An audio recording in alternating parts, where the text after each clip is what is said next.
Episode 1 पुनर्जन्म। अनंत ब्रह्मांड में जहां सितारे अमर रक्षकों की तरह निरंतर चमकते रहते हैं, उन्हीं सितारों के बीच में कुनलुन शक्ति के एक अडिग गढ़ के रूप में खड़ा है। ये एक ऐसा क्षेत्र है जहां बहुत सारे शक्तिशाली योद्धा पैदा हुए और उनके नाम हमेशा के लिए इतिहास के पन्नों में दर्ज हो गए। लेकिन फिर भी इन सभी नामों में से एक नाम ऐसा भी है जो बाकी सभी नामों से ज्यादा जोर से गूंजता है। एक ऐसा नाम जिसने सबसे शक्तिशाली योद्धाओं के दिलों में भी डर पैदा कर दिया था। वो नाम था महासंत सम्राट आर्य का। एक ऐसा व्यक्ति जिसे ज्यादातर उसके दूसरे नाम तबाही का बादशाह या मौत के देवता के रूप में जानते थे। लेकिन नियति इतनी क्रूर है कि सबसे शक्तिशाली योद्धा को भी मिट्टी में मिला सकती है। आर्य, जो इस दुनिया के शिखर पर खड़ा था, उसने खुद को एक ऐसी जगह पर खड़ा पाया जहां से आगे बढ़ने का कोई रास्ता नहीं था। उसने कुनलुन में वो सब कुछ हासिल कर लिया था जो किसी भी इंसान का सपना होता सकता है।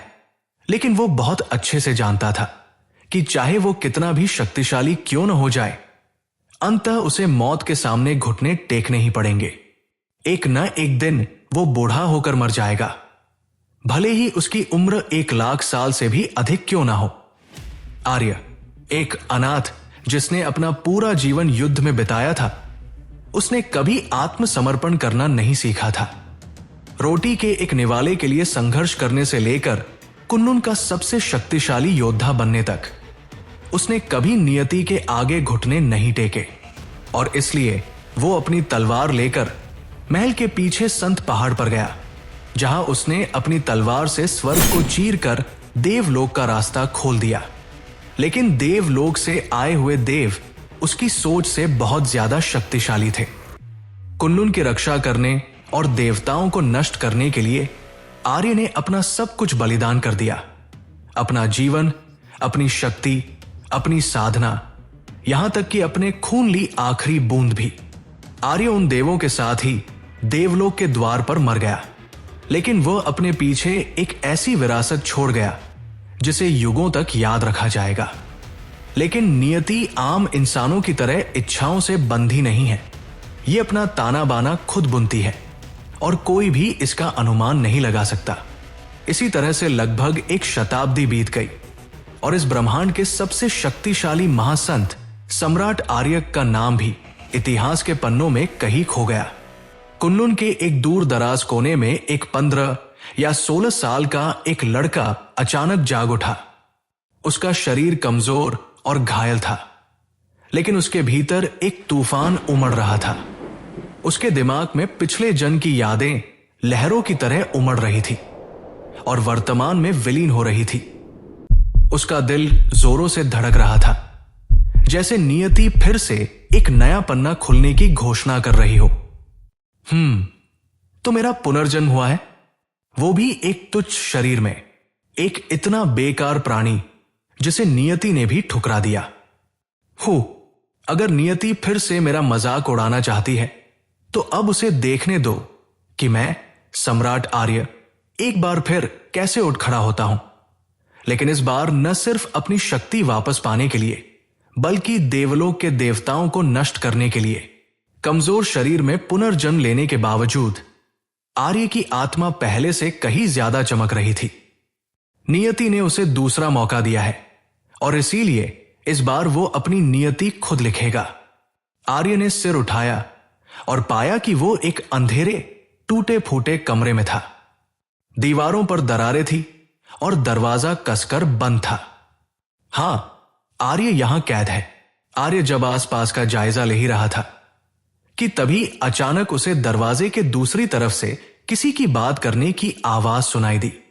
भाई यशवंत, वो नगर प्रमुख का इकलौता बेटा है। भले ही ये बेकार और निकम्मा है, लेकिन नगर प्रमुख इससे बहुत प्यार करते हैं। अगर नगर प्रमुख को इस बारे में पता चल गया तो वो हमारी खाल उतारकर हमें नगर के चौक पर लटका देंगे। कमरे के बाहर 2 मजबूत लड़के खड़े थे, जिनमें से एक का चेहरा चिंता से भरा हुआ था। यह करीम नगर से काफी दूर एक सुनसान जगह थी, इसीलिए आम दिनों में यहां कोई नहीं आता था।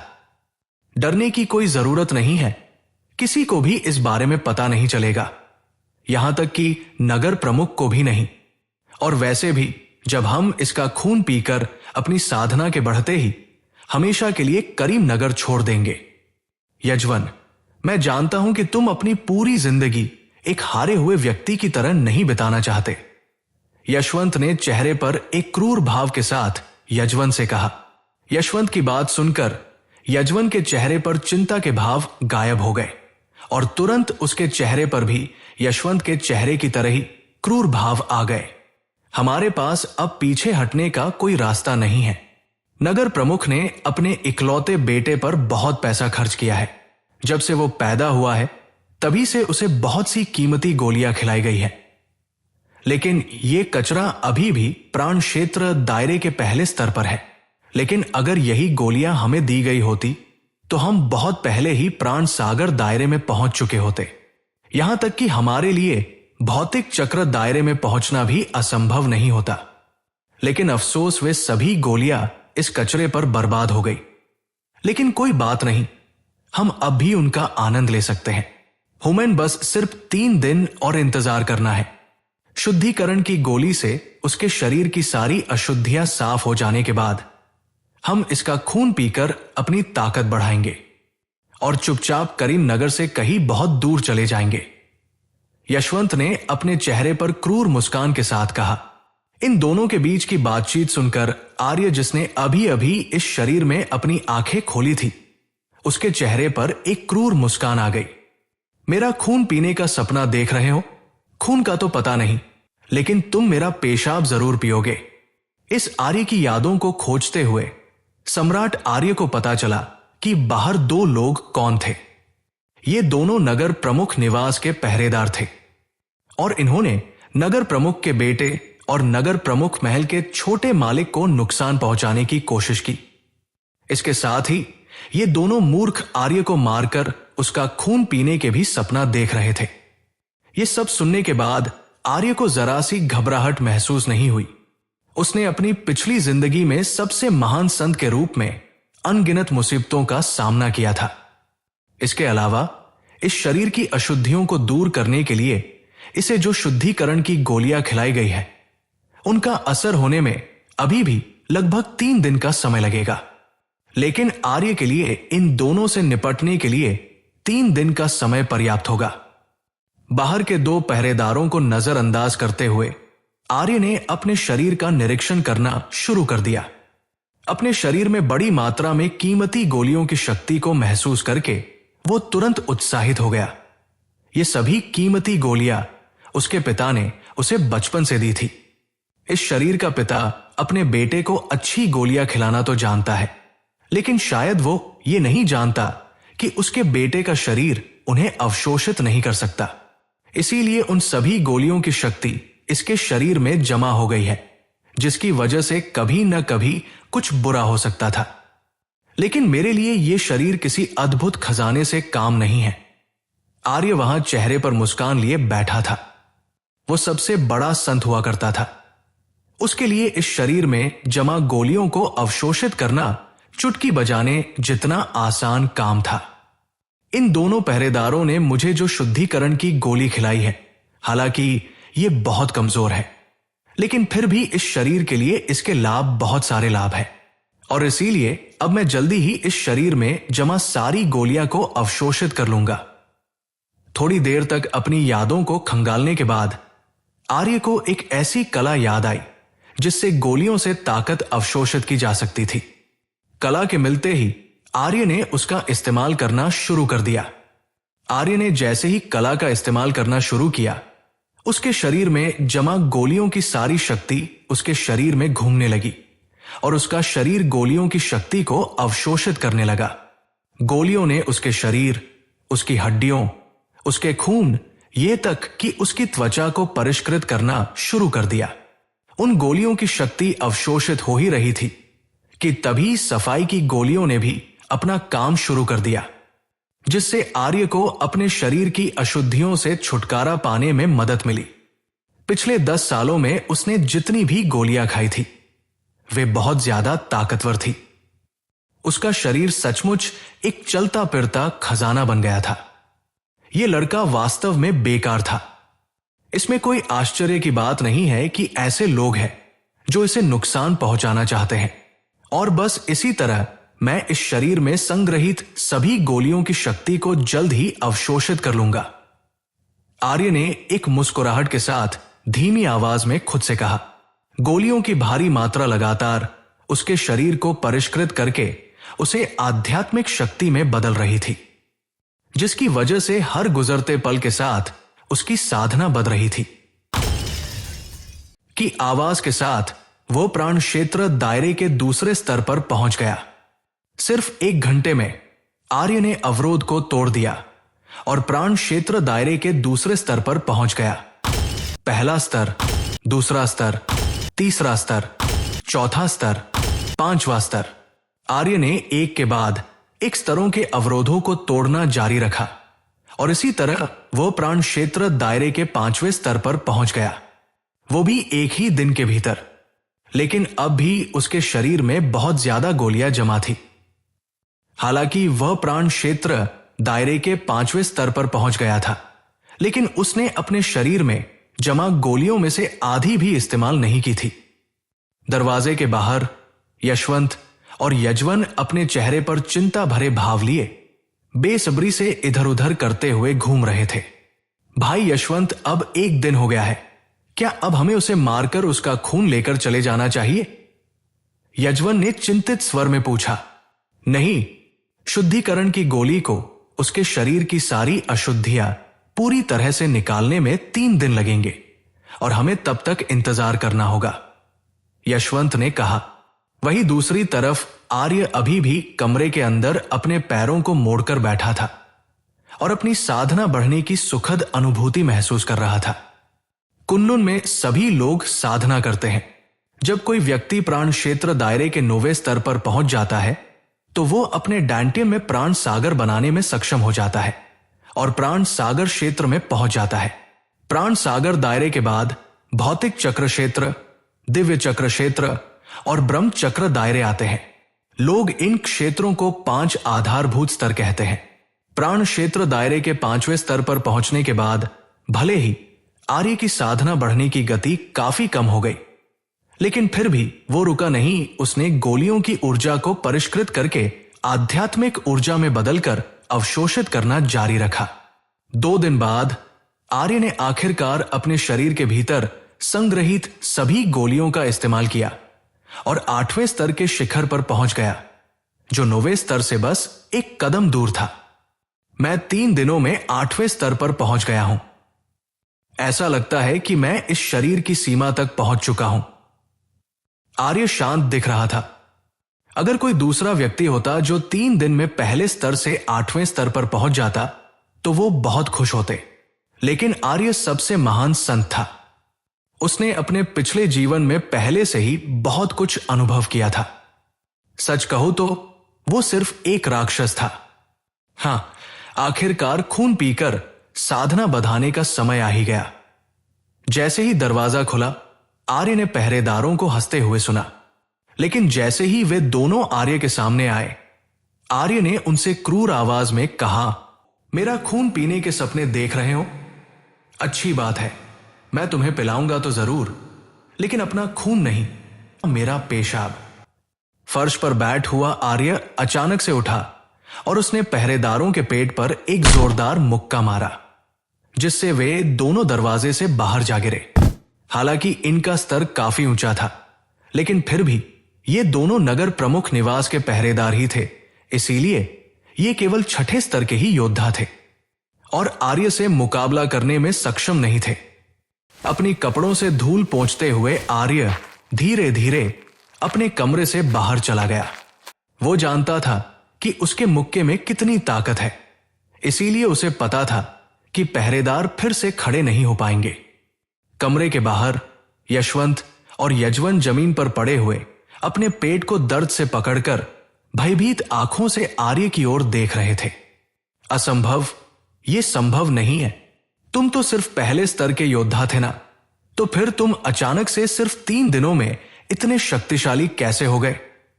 यशवंत ने चौंकते हुए कहा।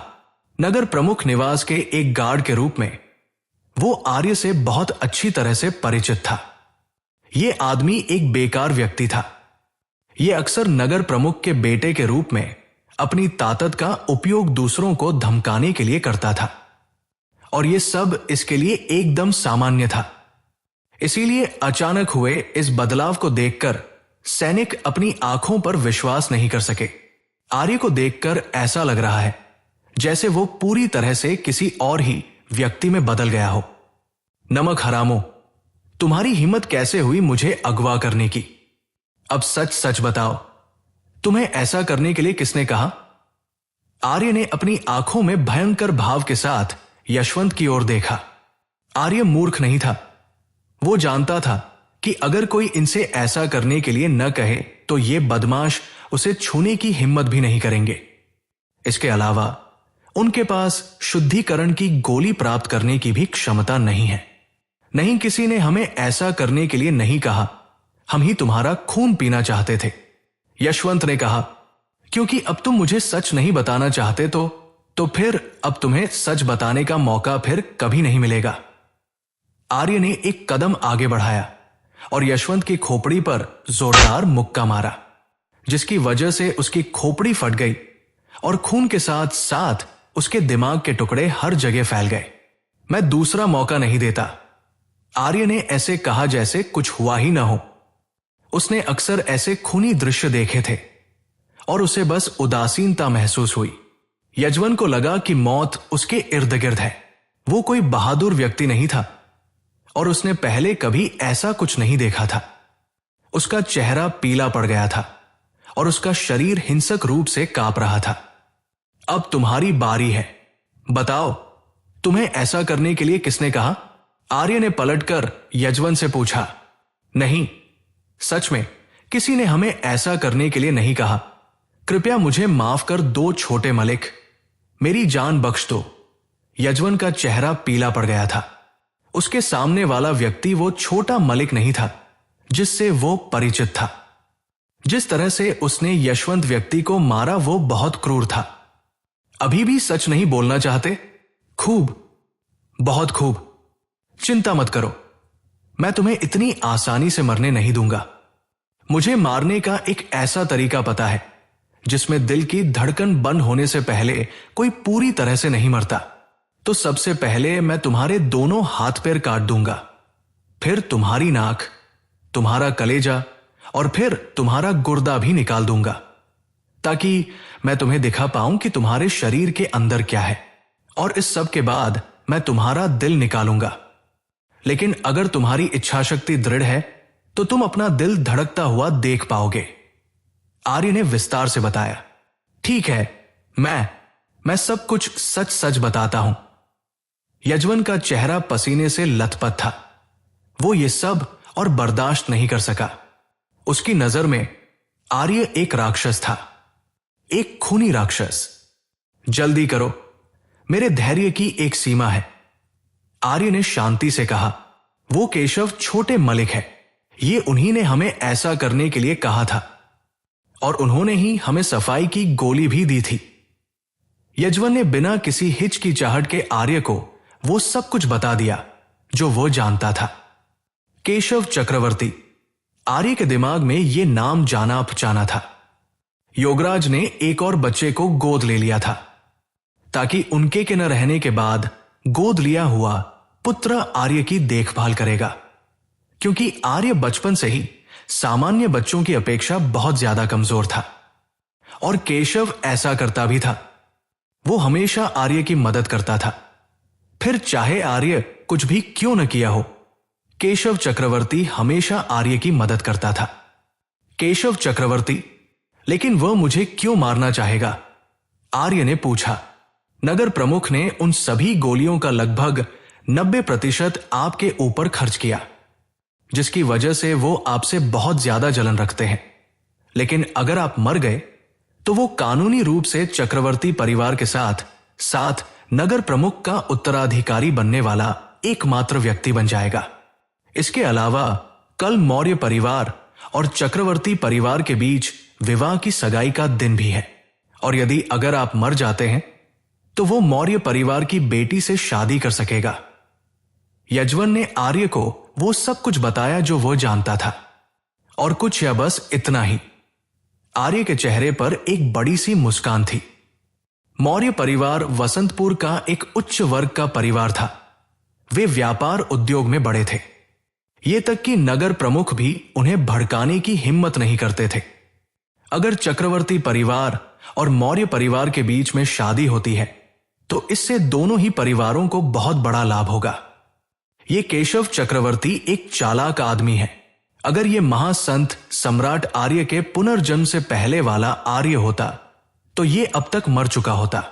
लेकिन अब चीजें बिल्कुल अलग है, क्योंकि अब केशव चक्रवर्ती का सामना खुद क्रूरता के बादशाह और विनाश का देवता, महासंतों का महासंत सम्राट आर्य से होगा, जिसका नाम सुनते ही संत से लेकर महासंत तक कांपने लगते थे।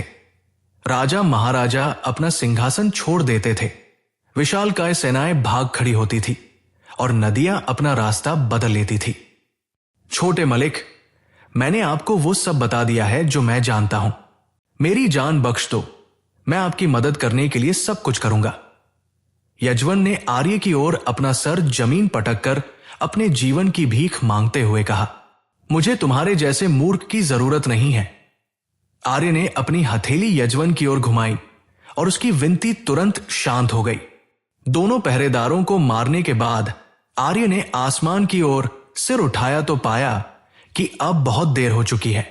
जब वो उस स्थान से बाहर निकला तो देखा कि वो एक सुनसान जगह से घिरा हुआ था और यहां की हवा दुर्गंध से भरी हुई थी। उसकी याददाश्त के अनुसार यह वसंतपुर की सबसे सुनसान जगह थी और ये 10 साल से भी ज्यादा समय से सुनसान पड़ी थी। इसीलिए आम दिनों में यहां कोई भी नहीं आता। यशवंत बंधुओं ने इस जगह को ढूंढकर और उसे यहां कैद करके वाकई बहुत बढ़िया काम किया। मैं अपने पिछले जन्म में सबसे शक्तिशाली व्यक्ति था, इसलिए मैं इस जन्म में कमजोर नहीं रहूंगा। मेरा पिछला जन्म चला गया, जो बीत गया सो बीत गया, क्योंकि अब मैं इस शरीर में हूं। इसलिए अब से मैं तुम हूं, एक नया आर्य। अब से तुम्हारा परिवार मेरा परिवार है और तुम्हारे दुश्मन मेरे दुश्मन होंगे। आर्य ने खुद से और आर्य की आत्मा से यह वायदा करने के बाद आसमान को चमकती आंखों के साथ देखा और फिर वो इस सुनसान जगह से चला गया। जैसे ही आर्य ने अपने हाथों से खून पोंछा, उसकी आंखों में एक ठंडी चमक चमक उठी। केशव, तुम मुझे मरवाना चाहते थे। तुम्हें पता नहीं है कि तुमने किस तरह के राक्षस को जगाया है। वो खंडहर हो चुकी इमारत से बाहर निकला। ठंडी रात की हवा में फुसफुसाहटें थी जो केवल वो सुन सकता था। कुछ अलग था। ये पुनर्जन्म सामान्य नहीं था। उसकी आत्मा में एक अजीब सी अनुभूति हुई, मानो कोई भूली हुई शक्ति उसके भीतर गहराई से हलचल मचा रही हो। फिर थोड़े से क्षण के लिए उसने इसे सुना। एक भयानक आवाज उसके दिमाग में गूंज रही थी, कुनलुन, तुम्हारा भाग्य तुम्हारा अपना नहीं है। आर्य की आंखें सिकुड़ गई। क्या यह उसके पिछले जीवन का अवशेष था या कुछ और भी भयावह? कल वो केशव का सामना करेगा, लेकिन एक गहरा सवाल उसे परेशान कर रहा था। उसे वापस कौन लाया था और क्यों? इन अभी प्रश्नों के उत्तर जानने के लिए सुनते रहिए रिटर्न ऑफ सम्राट आर्य, सिर्फ और सिर्फ ऑडियोवर्स यूट्यूब चैनल पर।